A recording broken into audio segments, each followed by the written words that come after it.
you don't control your back door, it's not your house. And if we don't control this border, it's not our country. As Commander-in-Chief, I will unleash our military to crush the cartels and stop these terrorists from killing our kids. South Carolina Senator Tim Scott laying out his plan to deal with the invasion on our southern border in a new slate of commercials released this week. In a crowded field still being dominated by former President Donald Trump, Senator Scott is among the top contenders vying for a chance at the White House. So how does he plan to stand out among his opponents? The South Carolina Senator joins me now. Senator, thank you so much. It's good to see you again. Appreciate you joining the show. Thank you. It's good to be with you as well. Appreciate being back. Senator, you recently went down to the border. Clearly, immigration, a top issue for GOP voters. And right from the beginning of the campaign, you said you would get tough. Talk to us about your impressions after seeing the folks down there who were on the front lines. It's just a devastating situation where you have a border, Yuma, Arizona, with a wall that's incomplete. The wall that you're seeing right now stops. And we need to spend the $10 billion so that we can have a border that goes completely across our southern border, stemming the tide of 6 million illegal crossings in just under President Biden. We also, with a border and with the available technology, could save up to 70,000 American lives.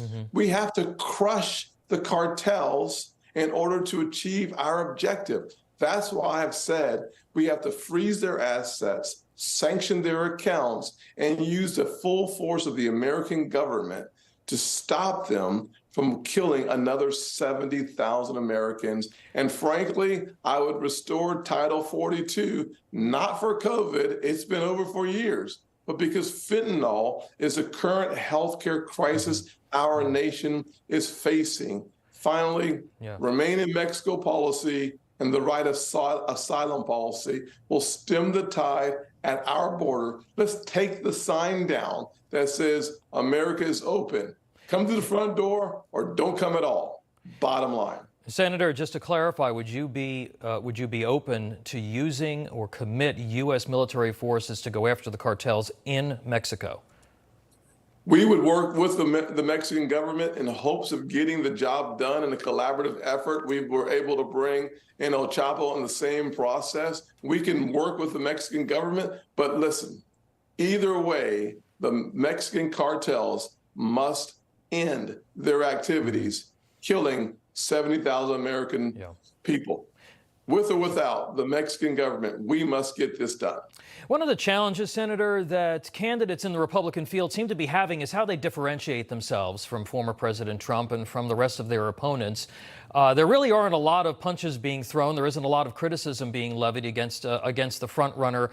2.5 months into this campaign, how do you believe that you are accomplishing that? What do you believe is the issue that helps you stand out from the rest of the pack?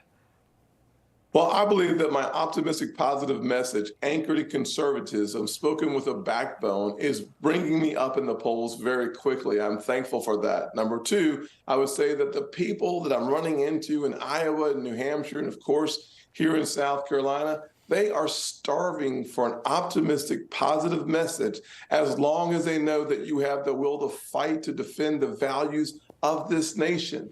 It's not the strength of President Xi in China, it's the weakness of President Biden here. A weak American president is terrible for our country and bad for the world. I will restore confidence and trust in the American system of government by restoring strength and integrity to our commander-in-chief by being the commander-in-chief that you can count on. So I'm going to continue to see my message spread throughout the early states, and that will give me the momentum that I need to have a chance to be the commander-in-chief, the leader of this great nation. Senator, let's talk about national security. You are on the Foreign Affairs Committee. Are you going to be supporting this new Saudi-Israel deal, considering all of the questions and issues that the 9/11 families still have about the involvement of the Saudi government in the attacks, and also the fact that this would be the first time that the United States would be giving a security guarantee to a non-democracy? Is that a smart move?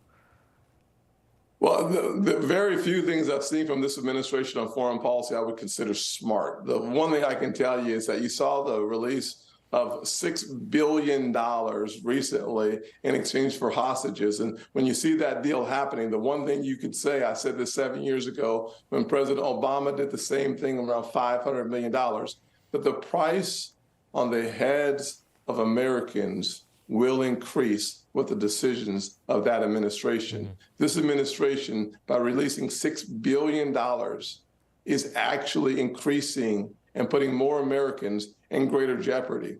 What we know with this rising axis of evil that includes China, Iran, and Russia is that they are working together to erode the strength of the American dollar and to challenge the reserve currency of the world, which of course is the US dollar.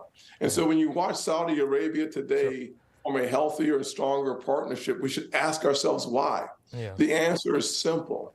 It is the weakness of President Biden that is pushing allies and opportunities away from America and towards China. So Senator, do you support the deal that the Biden administration is making right now with Saudi Arabia? I have not and will not support the deals of this administration. Mm-hmm. It's one of the reasons why I reinforced the point by bringing out more information that the American people need to understand about what is actually happening within the construct of those folks who have an adversarial position to America.